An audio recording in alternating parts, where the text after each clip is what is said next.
Hamilton sends a warning to Ferrari to sort itself out, as top engineers are unhappy with Leclerc's comments, and McLaren is letting their drivers go all out from now on. What if I told you that one of Formula One's greatest champions is now trapped in his worst nightmare? Lewis Hamilton, the 7-time world champion who conquered the racing world with Mercedes, made what many considered a dream move to Ferrari this year. But dreams can quickly turn into nightmares, and that's exactly what's happening in Maranello right now. Picture this. You're Lewis Hamilton. You've dominated the sport for over a decade. You've won championships, broken records, and cemented your legacy as one of the all-time greats. Then you make the boldest career move of your life, joining the most iconic team in motorsport history. You're chasing that elusive 8th world title that would make you the undisputed greatest of all time. But instead of glory, you find yourself drowning in mediocrity. This is the reality Hamilton faces today, and according to explosive reports from Italian media, he's not taking it lying down. The British superstar has reportedly sent a direct message to Ferrari's top brass, and it's not a love letter. We're talking about demands for change, behind-the-scenes drama, and a team in complete disarray. But here's where it gets really interesting. This isn't just another story about a struggling F1 team. This is about what happens when an unstoppable force meets an immovable object. Hamilton represents precision, excellence, and a winning mentality forged over years of success. Ferrari, despite their legendary status, has become synonymous with spectacular failures and missed opportunities in recent years. Let's dive into the numbers that tell this shocking story. Ferrari entered this season with high expectations after nearly winning the Constructors' Championship last year, losing out to McLaren by the smallest of margins.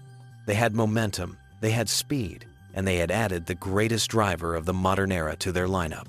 What could possibly go wrong? Everything, apparently. 18 races into the current season, Ferrari hasn't won a single Grand Prix. Not one. Think about that for a moment. This is a team that was fighting for championships just months ago, now unable to even reach the top step of the podium. It's not just disappointing, it's catastrophic. For Hamilton, this represents his longest winless streak since his early career struggles.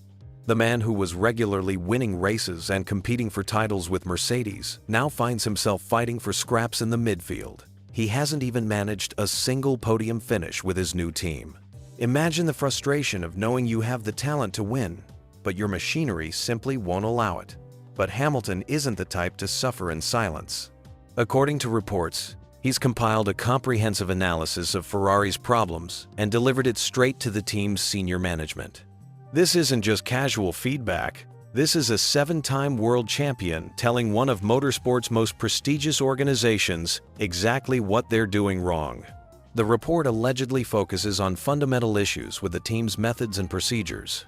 We're talking about race execution, strategic decisions, and the basic operational framework that determines success or failure on race weekends. When a driver of Hamilton's caliber takes the time to document these problems, you know the situation is serious. What makes this even more dramatic is the internal pressure building within Ferrari. Charles Leclerc, who has been with the team since 2019, is reportedly showing visible signs of frustration. Imagine being the poster boy for Ferrari's future, watching your team slide backward while your new teammate, a proven champion, struggles to adapt to an increasingly dysfunctional environment. The technical problems run deeper than anyone initially realized. Ferrari's car setup has become a major headache, with the team apparently so concerned about regulatory compliance that they're running conservative configurations that sacrifice performance. It's like driving with the handbrake on, knowing you could go faster, but being too afraid to risk disqualification. This conservative approach stems from previous technical violations that resulted in embarrassing disqualifications. The team has become gun-shy, second-guessing every decision and prioritizing rule compliance over competitive performance. It's a mindset that's killing their championship aspirations. The pressure has also intensified on key personnel within the organization. Technical staff members are reportedly under scrutiny, with their positions becoming increasingly precarious as results continue to disappoint. When a team with Ferrari's resources and reputation performs this poorly, heads will inevitably roll. Hamilton's demands represent more than just frustration, they signal a potential turning point. This is a driver who knows what winning looks like, who understands the precise mechanics of championship-caliber operations. His intervention could either spark the renaissance Ferrari desperately needs or create additional tension in an already fractured environment. The question now becomes whether Ferrari's leadership will heed Hamilton's advice or whether pride and institutional resistance will prevent necessary changes.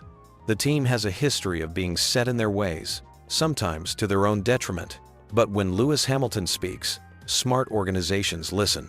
As we head deeper into the season, this situation will define both Hamilton's legacy and Ferrari's immediate future. Can the sport's most successful driver help resurrect motorsport's most famous team? Or will this partnership become one of the biggest missed opportunities in racing history? The clock is ticking, and every race weekend that passes without improvement makes redemption increasingly unlikely. The stakes couldn't be higher for everyone involved.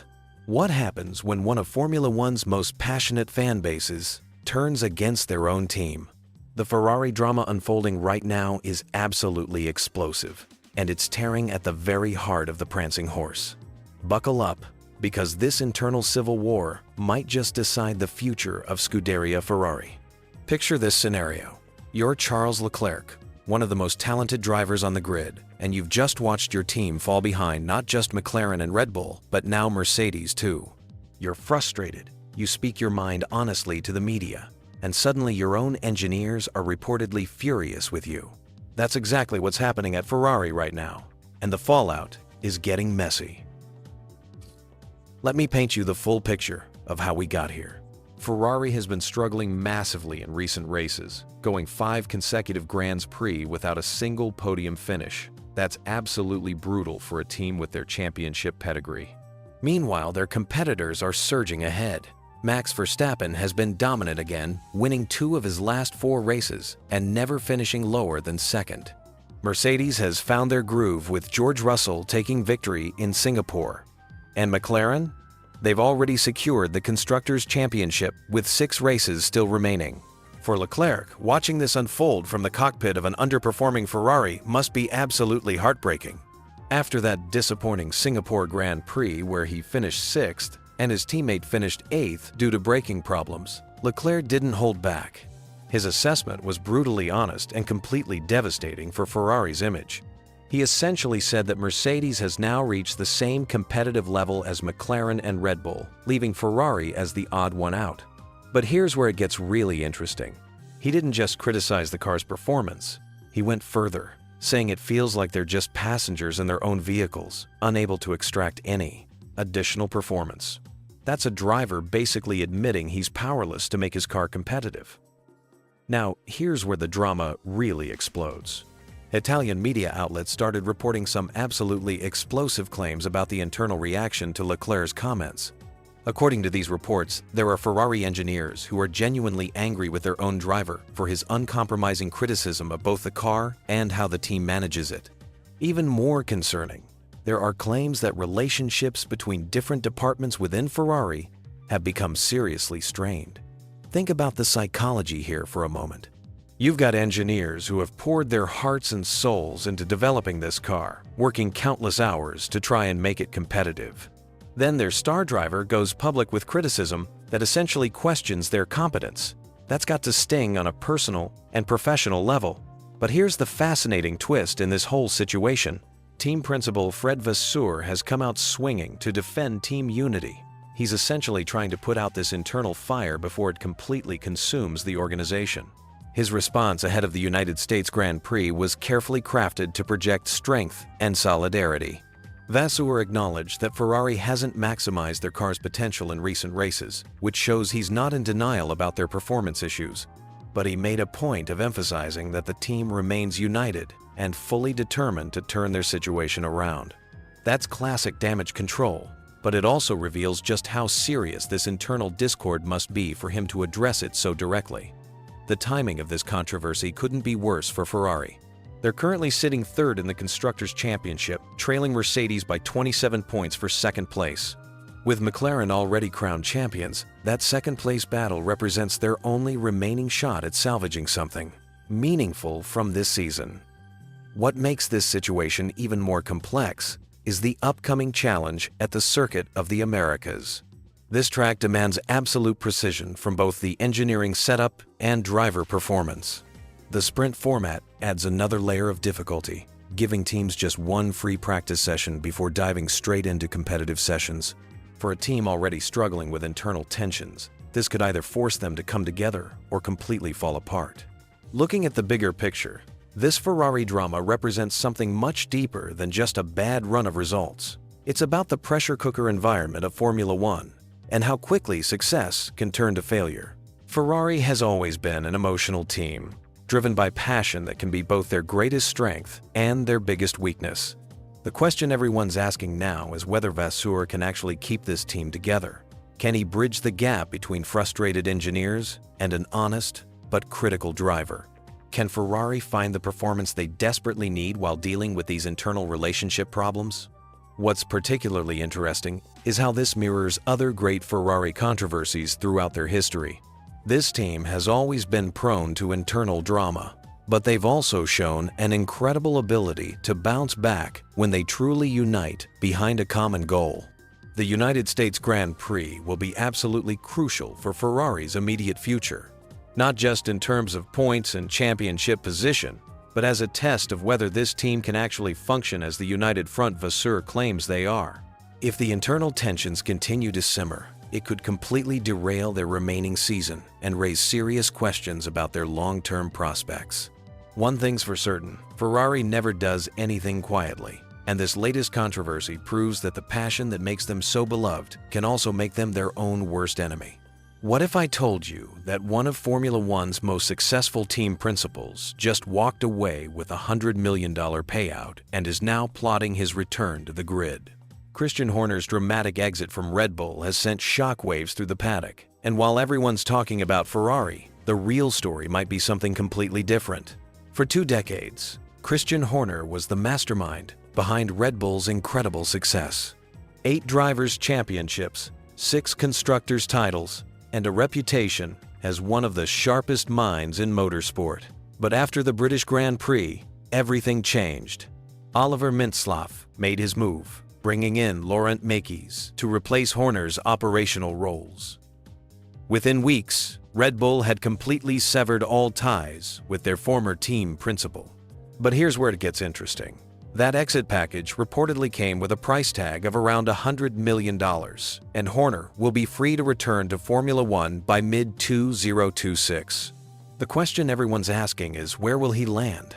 And the speculation has been absolutely wild. The Ferrari rumors started almost immediately.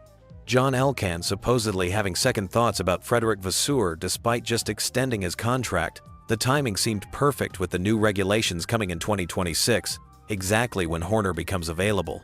It felt like destiny, especially considering Horner had talked with Ferrari before but stayed loyal to Red Bull. But here's the reality check that's going to surprise you. Those Ferrari rumors are apparently completely off base. Sources close to the situation suggest Horner isn't even interested in returning as a traditional team principal. After 20 years on the pit wall, he's done with that life. He wants something bigger, something with more control, and ideally an ownership stake. Think about why Horner left Red Bull in the first place. It wasn't just about performance or politics. It was a fundamental disagreement about control.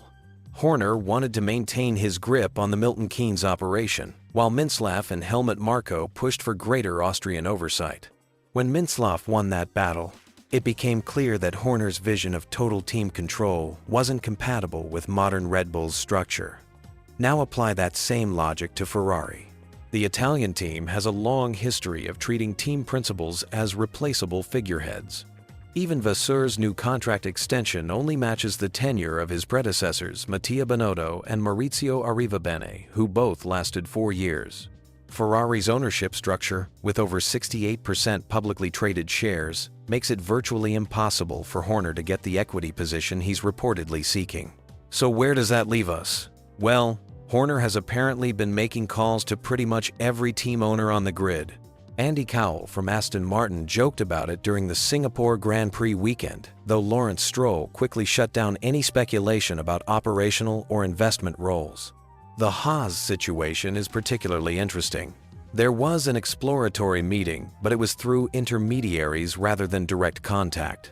Gene Haas remains absolutely committed to ownership, having turned down numerous buyout offers over the past 18 months. He genuinely enjoys being one of only 11 Formula One team owners in the world. Alpine presents another dead end. Despite Flavio Briatore's friendship with Horner, managing director Steve Nielsen made it clear there's no truth to those rumors, though he did add the classic Formula One caveat that anything can happen in this sport. The pattern becomes clear when you look at what Horner really wants versus what's actually available. He's assembled significant investment backing, reportedly enough to buy most current teams outright if circumstances change. But none of the existing owners seem interested in selling, and Horner isn't interested in just being another employee. This brings us to what might be the most likely scenario, and it's one that nobody saw coming. Horner might be planning to start his own team from scratch. He's reportedly already had conversations with Formula One CEO Stefano Domenicali about getting a new entry onto the grid in the coming years. Remember, Horner has done this before. In the 1990s, he established Arden with his father Gary, which became his pathway into Red Bull years later. Arden has been incredibly successful across multiple junior categories, winning championships over its 28-year history. Horner knows how to build racing teams from the ground up. Of course, creating a Formula One team in the 2020s is an entirely different challenge than it was in the 90s. The financial barriers are massive, but Horner has several advantages. His commercial acumen is proven, and he has access to fellow Red Bull commercial and marketing executives who were also released when he left. These are people who understand how to attract sponsors and build partnerships. The timing could actually work in Horner's favor. The new regulations in 2026 represent a reset for everyone, potentially leveling the playing field for new entrants. Formula One continues to grow globally, creating opportunities for fresh brands and investors to get involved. But let's not completely rule out the existing teams. While current opportunities are limited, Formula One is notoriously unpredictable. Ownership situations can change quickly, and Horner has both the patience and financial resources to wait for the right opportunity. He's in the rare position of being able to set his own terms rather than compromise on his vision. What makes Horner's situation unique is that he doesn't need to return to Formula One at all. That $100 million payout gives him complete financial freedom. But anyone who knows Horner understands his competitive drive hasn't diminished. Having his career interrupted in what he likely views as an unfair manner only adds fuel to the fire. The man who built Red Bull into a championship-winning machine isn't done yet.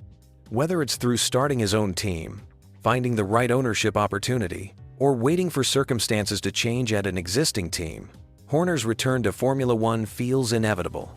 And here's the thing about counting out someone like Christian Horner. He's spent his entire career proving skeptics wrong, turning Red Bull from an energy drink marketing exercise into one of the most successful teams in Formula One history.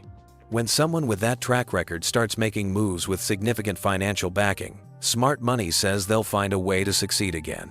The Formula One paddock should be watching very carefully, because Christian Horner's next move might just reshape the entire competitive landscape of the sport. The Formula One paddock is buzzing with explosive drama, and Charles Leclerc finds himself at the center of a storm that could reshape his entire career. What started as frustration with Ferrari's performance has escalated into reports of angry engineers and a potential escape route that nobody saw coming. Picture this: you're one of the most talented drivers on the grid, locked into a contract with the most prestigious team in motorsport history. But the car beneath you feels more like a prison than a pathway to glory. That's exactly where Charles Leclerc finds himself right now, and the cracks are starting to show in ways that even Ferrari can't ignore. The Singapore Grand Prix delivered a harsh reality check for the prancing horse. While Mercedes celebrated their second victory of the season, Leclerc crossed the finish line in a disappointing 6th place, watching helplessly as his team's championship rivals pulled 27 points clear in the constructors' standings. But it wasn't just the result that sent shockwaves through Maranello. It was what Leclerc said afterward that really turned heads.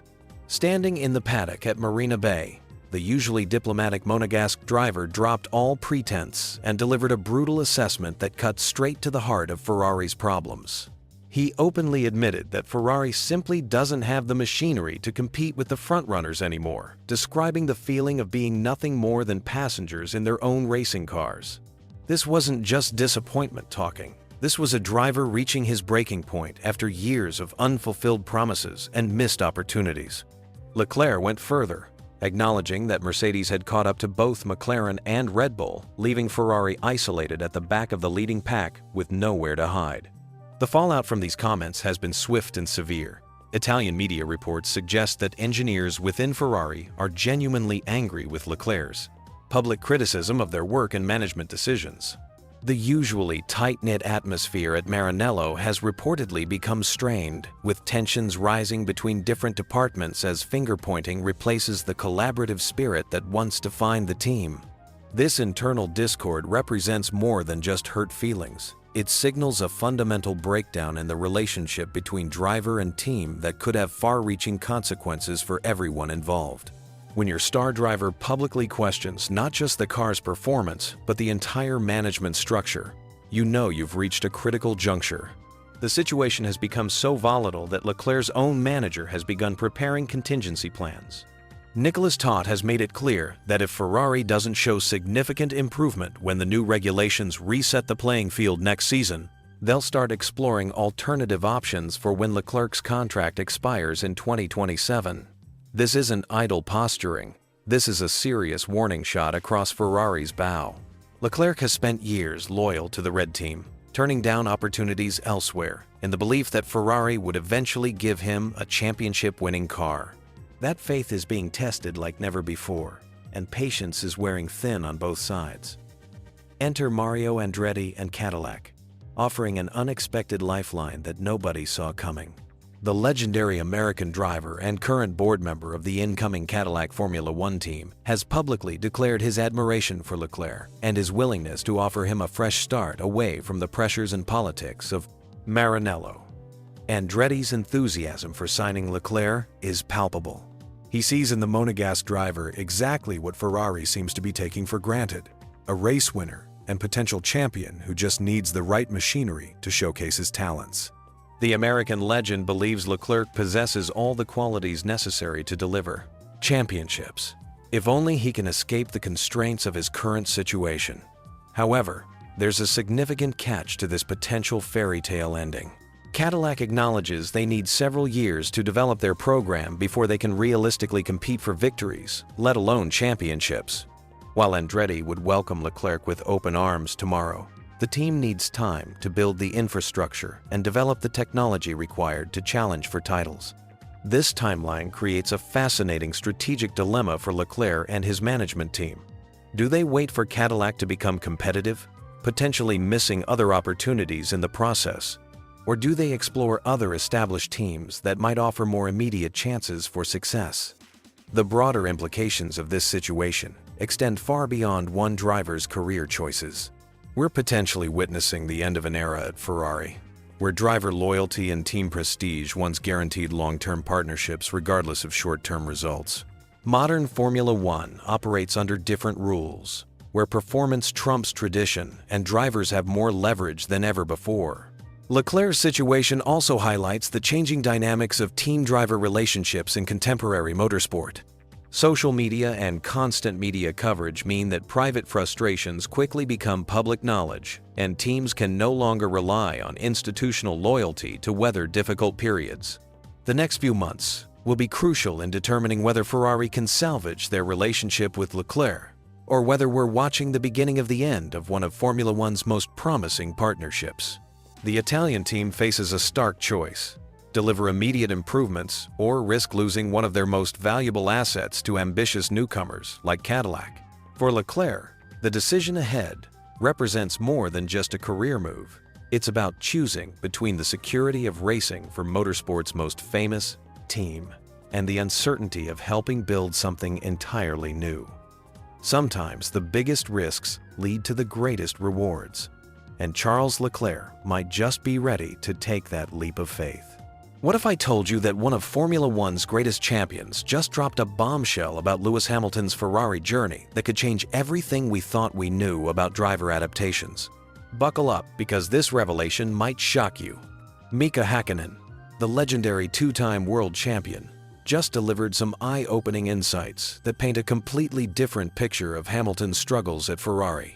While most fans expected the seven-time champion to immediately gel with his new team, Häkkinen suggests we're looking at a marathon, not a sprint. Here's what caught everyone off guard. According to the Finnish racing icon, Hamilton might need an astronomical 4 to 5 years to truly mold a Ferrari around his driving style. Yes, you heard that right. Half a decade. This isn't just some casual observation either. Häkkinen speaks from experience, understanding the intricate dance between driver and machine that defines success in Formula One. Let's dive into what's really happening behind the scenes. Hamilton himself has been brutally honest about his adaptation struggles. After the Bahrain Grand Prix, he described the Ferrari as feeling completely alien, admitting that his usual approach of making the car adapt to him simply wasn't working. Instead, he found himself having to fundamentally alter his driving techniques. The reality check gets even more intense. Even months into the season, following the Italian Grand Prix, Hamilton confessed he still wasn't 100% comfortable with his Ferrari. Think about that for a moment. This is a driver who has conquered every challenge Formula One has thrown at him. Yet he's openly acknowledging that mastering this particular machine remains elusive. But here's where Häkkinen's perspective becomes absolutely crucial. The former McLaren champion emphasizes that jumping into a new team and expecting immediate harmony is unrealistic. He describes Hamilton as an incredible racing driver who has handled immense pressure throughout his career. But even greatness requires patience when faced with mechanical adaptation. The psychological aspect of this transition cannot be understated. Hamilton admitted to driving what he calls an alien driving style, forcing himself to operate outside his comfort zone with a car that doesn't naturally suit his instincts. This mental adjustment represents one of the most challenging aspects of switching teams at the highest level of motorsport. Now, here's where things get really interesting. The 2026 regulation changes are about to throw another massive curveball into this equation. Formula One is preparing for one of its most significant technical overhauls in recent memory, with cars becoming 30 kilograms lighter and embracing active aerodynamics, while retiring the drag reduction system we've grown accustomed to. The engine revolution coming in 2026 adds another layer of complexity. Peak electrical power output is set to nearly triple, making energy management a critical performance factor. This means, just as Hamilton might be finding his groove with current Ferrari technology, the entire playing field will shift dramatically. Häkkinen warns that these technical changes will demand skill adaptations from all drivers. The cars could become significantly more difficult to handle, requiring intense focus just to keep them on track. This creates a fascinating scenario where Hamilton's adaptation timeline could either accelerate or face serious setbacks, depending on how well Ferrari navigates these regulatory changes. The competitive landscape makes this situation even more intriguing. Teams with experienced designers capable of creating exceptional cars under new regulations will thrive, while others may struggle significantly. Ferrari's ability to excel in this transition period could determine whether Hamilton's patience pays off or becomes a source of frustration. Consider the broader implications of Häkkinen's timeline projection. Hamilton's current Ferrari contract reportedly runs through 2026 with an extension option, meaning the bulk of his adaptation period could coincide with entirely new technical regulations. This creates unprecedented uncertainty about whether traditional adaptation timelines even apply under such circumstances. The pressure on Ferrari to deliver becomes immense when viewed through this lens.